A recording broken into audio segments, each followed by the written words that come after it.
I'm Liddy, and welcome to the first ever full-length video on my channel. You might know me from TikTok as Manic Changeling, where I post short-form content about my experience as a queer autistic person. But I've wanted to branch out for a while now, so I'm shooting my shot. I hope to post content about books, performance poetry, jigsaw puzzles, and crochet, along with more in-depth videos about autism and queer identity as well. Today, we have the top 10 most disappointing books that I read in 2022. I want to provide a quick disclaimer that I will only be talking about traditionally published books and there will be spoilers. Unfortunately, there were some really popular books that disappointed me this year, and I think that, in the spirit of reviews being for readers, I will tell you what I wish I had known before I picked up these books. I did read over 200 books this year, and most of them were really good, but that's not what you're here for. So, number 10, Legendborn. This book follows Bree, who is navigating the grief of losing her mother while having a school experience that truly highlights the institutional racism in academia and how the world does not treat Black people fairly. Those are the best parts of the book, especially when she makes decisions that the reader sees are a bad idea, but you understand why a hurting 16-year-old would do that. Legendborn's fantasy has its roots in Arthurian legend, which is a source material that has been done well, and not so well, many times before. Even with my knowledge of those legends, I had an incredibly hard time following the world building, which was often delivered in dry, boring infodumps or villain monologues. I will admit that I did come close to calling this a DNF around 30%, and I saw in reviews that others found that section especially challenging as well. But I am glad I finished the book because the second half was better. This book also falls back on some of my least favorite YA tropes, like insta-love triangle with stock archetypes as potential love interests, a book set in a school where they never really go to school, and characters with no prior training learning difficult martial arts without much effort. Number 9, The Cruel Prince. Who didn't feel a secret thrill thinking they might be a changeling while reading Tithe in middle school? I'm sure my nostalgia is clouding my recollection of that one, as this book disappointed me pretty thoroughly.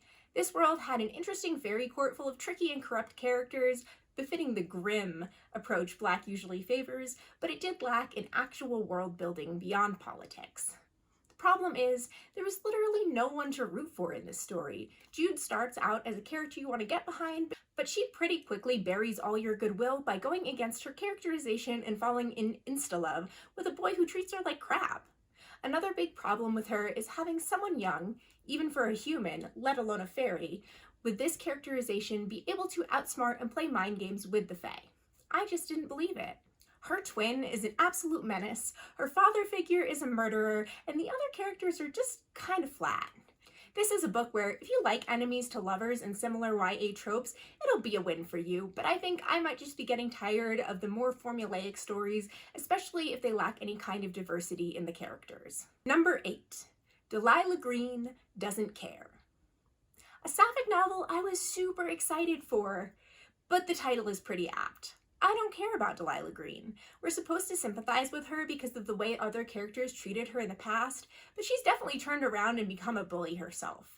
In fact, all the characters are bullies who acted like they were in their early 20s, not around 30. Due to my dislike of the female characters, I was rooting for the love interest's ex-husband about 2/3 of the way through the book, which means it failed as a romance, especially a sapphic one. We're supposed to think Claire is the nice one who just stood on the sidelines of past bullying, but I think her parenting reveals some deeper truths about her as a person. She is severely controlling and smothering, even in situations with no danger, and it is really doing a number on her relationship with her daughter. In fact, the girl attaches herself to Delilah almost immediately, hoping for another chance at being respected as a person with autonomy. I actually quite enjoyed having a younger character in this book and would be interested in more stories with kids who are old enough to participate in the plot. Delilah also had a lot of interesting things to say about the craft of photography, especially through a queer lens. Many people are enjoying the book and more power to them, but I think I might actually be a little upset by the similarity of these mean girls to people I knew in college. Number 7, The Witch King. I was very excited to pick up another book with a trans-masked main character after I enjoyed Cemetery Boys quite a bit. Unfortunately, while this book seems like it was very healing for the author to write, it didn't really translate into the best reading experience. I don't mind self-deprecating queer jokes or dark humor about mental illness, but there is a point where characters truly acting like teenagers, especially ones who were teens when I was a teen in the mid-aughts, is going to get grating. Wyatt was honestly too believable, in that way that teachers say those who will teach middle school are the strongest among them because those kids are all impulses and no control. The first-person narration of the book is written in the voice of this teen as well, where every allegory, symbol, theme, and reveal was just thrust into your face and over-explained in a see what I did kind of way. The book also suffers from poor pacing because the focus of the story turns around the main character and what he is doing, not what is happening in the plot around him. It's possible he is an unreliable narrator or just doesn't understand the world building in his own story, but there was quite a bit of confusion on that front. I think that Muir, the love interest, is getting a raw deal, as he genuinely seems loving towards Wyatt. If you're looking for some jaded queer catharsis, you might like watching the world burn in this one. Number 6. Akata Witch. I made the active choice to diversify my reading this year, and after wins like Raybearer, I was excited for more African-inspired fantasy stories. Unfortunately, what I got was a lot of devices that sounded suspiciously like Harry Potter. There were a few unique elements, and I know that magic school plots will have some similarities, but I noticed the wand choosing the wizard on a secret Wizard Alley shopping trip, the night bus that comes exactly when it is needed and takes you exactly where you would like to go, changing appearance and traveling in impossible magical ways, abusive parents you have to hide your magic from and keep going back to, a Ministry of Magic that instantly knows if you break rules and reveal magic to muggles and comes and gets you for punishment, and a World Cup style sporting event or gathering in secret where something terrible happens. There's also a general theme of young children, the characters are around 12 in this book, being relied on by adults to do their job in solving problems and potentially be sacrificed to save the world. There was an attempt to do something interesting with disability representation here, in that the story states that disability makes magic stronger and you should celebrate it. However, the magic also cures the disabilities, in this case albinism, sun sensitivity, and dyslexia, once the main characters accept it, which seems to contradict that message. If you're looking for Harry Potter vibes and don't want to support its author, this might give you some of that nostalgia you were looking for. Number 5. The Traitor Cormorant. There are 2 DNFs on this list, and this is one of them. You may say that I can't critique a book I didn't finish, but I did check out spoilers, and I'm honestly glad I stopped when I did. The problem with this book is I kept seeing it make lists of sapphic reads, and I generally love fantasy, but it was not the right book for me. It turns out that I don't like political fantasy that is in a lot of ways a tutorial on how to manage an empire's account books, and the narration feels very disconnected from the characters when I like to know about what they're feeling. Perhaps, though, the problem with the second gripe is that Bara doesn't have many feelings. I have no idea if this was intentional, but to me, she embodies every negative stereotype of autistic men. Unfortunately, we get that along with intense homophobia in the colonizing empire's culture, and that homophobia is inexplicably based on history and religious texts, including the use of the word sodomite, that do not exist in this high fantasy world. In the end, if you like political fantasy, you might enjoy this book, but don't go into it thinking it's like the other sapphic wrecks I often see it paired with on Book Talk. Number 4. Harrow the Ninth. And now I'm serving you my second DNF, though this one was at 82%. You may ask why I didn't just finish it, but I had been pushing myself immensely to get that far, and I just couldn't keep going. This is also the only true sequel on this list, and it was disappointing because I enjoyed Gideon overall. Unfortunately, what sold Gideon the Ninth was Gideon herself, irreverent, snarky, and full of spunk. Harrow is not Gideon. Harrow is a nasty, literally, as far as her necromancy goes, little mindfucker who I never want to talk to again. I've read confusing books, but in my confusion, I was having a stellar time with fun characters and imaginative worlds. This book was just an exercise in gaslighting, and the story being told did not make up for that. The weak parts of Gideon were not addressed. While this book does have a bit more sci-fi in it, where I don't think Gideon really deserved to be called sci-fi at all, it truly leaned into the fanfic of it all. The world building completely falls apart with all references to modern culture. I will admit, it was the "none pizza with left beef" joke that truly broke me, because that joke is explicitly specific to Tumblr. I know who this book is for, and those people loved it. Good for them. I just ask that if you want to write a bunch of niche and jokes, you set your book in a world where those jokes could actually exist. Alright, we're on to the top 3. You will notice that on the rest of this list, I acknowledge that these books have an audience out there. It just might not have been me. The top 3, though, disappointed me in ways I find pretty irredeemable. No hate to the authors, but I would recommend these last 3 books to no one. If you love these books, though, I'm happy for you.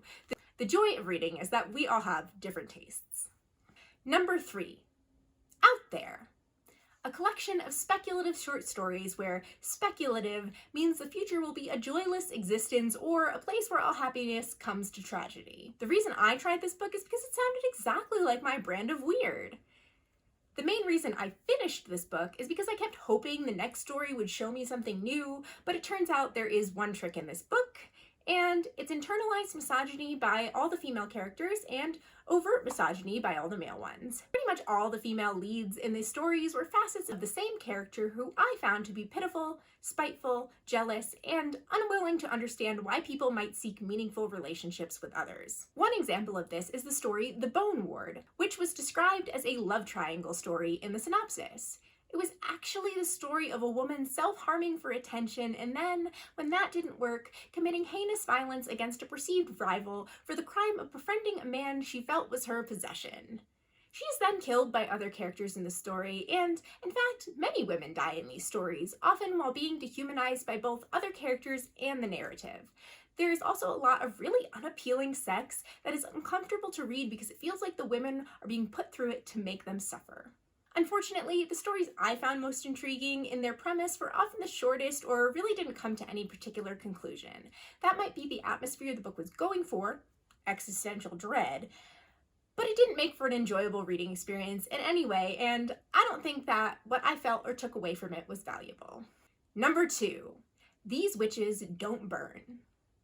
The cute cover of this book hides the absolutely wild content, and I would consider it false advertising. The characters act as if they are in a usual, lighthearted YA book, while the narrative makes it clear that they are in true, terrifying danger.